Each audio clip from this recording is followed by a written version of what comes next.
Hello friends, welcome back to another video. Iten tunai video hi important ta hin. Pula kona zona ge paten ni na vet pe di nang kain tem ve. Ipi ham tile ifon hi min athu ma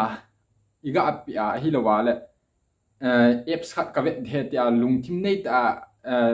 na fon cho check good ham hi yong le. Cha kona chu itine ki ven ham na khat le le itine vet sa apps dang iti khoi thelo wa na khoi tham chu iki hil di win. Yesun abula kona zone again hin vet pi a channel a thane lung sit and like share subscribe ni wal pe di no ken tiam we kipa masam kamin chula bunga hin kipan ka video ho abula kona zone ge ni hin vet pe jen kipa thu ken se na channel a thane lung sit and like share subscribe ni wal pe di no ken tiam tabang video adang dang hung be de hin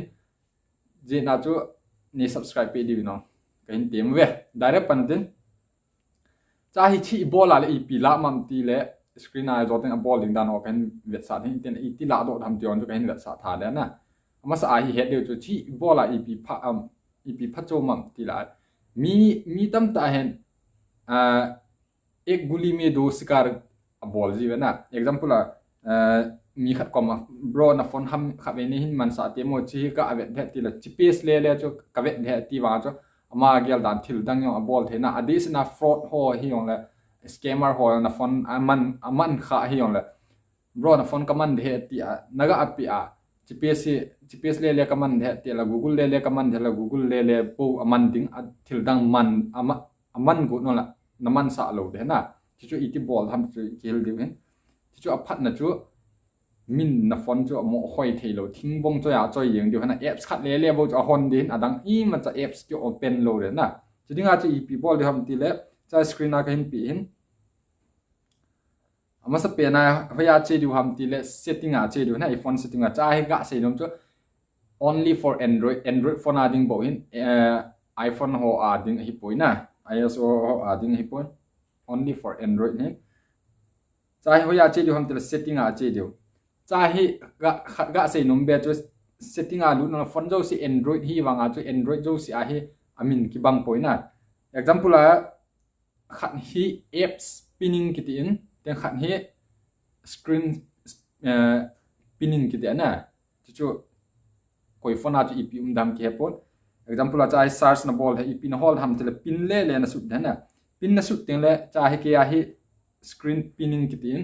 nam ho a chu phone zoom je choi mai the na android phone hi ki ba lo je chan ta chan pin hi hol le chan kon khana chu screen pinning kiti ding kon khana chu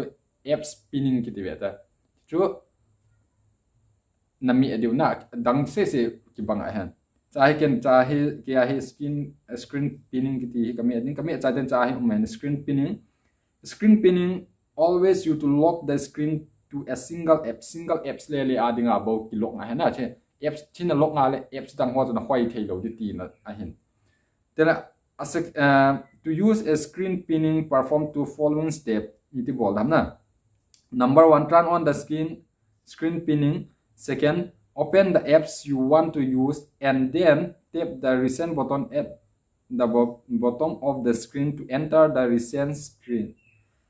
3. Tap the menu button in the upper right corner of the apps key or app screen and then tap pin ti ana. Chi cha hi chi chu hin cha hi ga on le hen. On ten ti a de. Tu a hin hoya chi du han chen la do yeng theu tai na. Elo nakat yeng theu tai kho pon. Example a cha hi ken mi ke hin mi phone ga thum hena aman ti a he bol hin tia ga kalu na youtube ka vet hena youtube ka vet chu ip youtube le ka vet the ka ti wanga chama ko ma youtube ve dinga a phone chu kala hena kala chu aman setting up ti a hena bol kha ale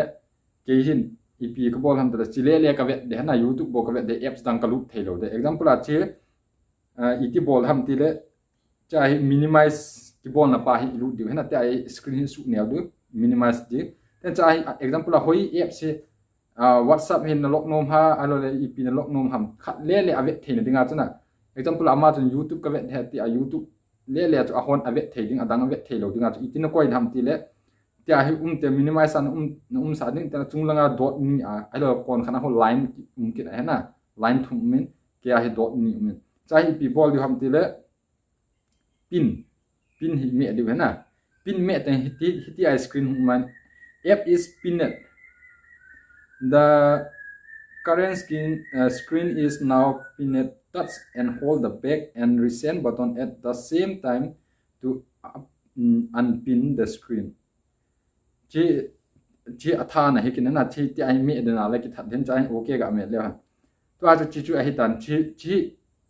YouTube sung se chu ka dei ka volume the na ka vet the ha example a chong ka vet the hin ai ma chu apps dang ka lu gu na le ka lu the lo tai na che button ho chi lo tai chi le he chi de ha back chu chin ten ha back on chu apps polanga na pui lu lo ni apps sung le bo chu ne ki chip sa the na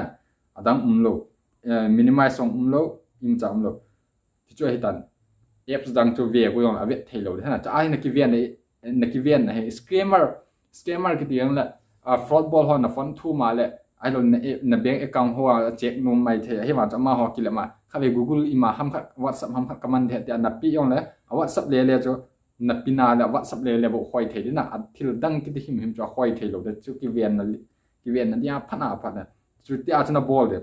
tia chu hung hi ta khoi thei lo ten le nan itin unlock ti dham ti le example